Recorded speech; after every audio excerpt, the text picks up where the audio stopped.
Hello guys, in this video I'm going to show you how to enable notifications on the MANGA Plus application. But first of all, I just want to mention, please don't forget to subscribe to our channel, because at 100,000 subscribers we are going to show you our YouTube revenue statistics and growth strategy, how to make money online. So let's jump into it. First of all, open the application on your device. That's the home screen. You can find different mangas, the latest updates, the hottest, and the authors new. If you want to enable different notifications, go to the lower bar, click to the profile icon next to the brush, and you can find the My Shelf section new.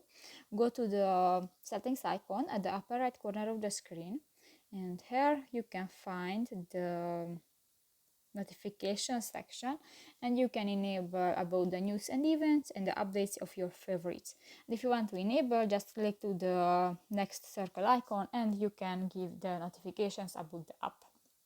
So that's pretty much it for this video, guys. See you in the next one. Bye bye.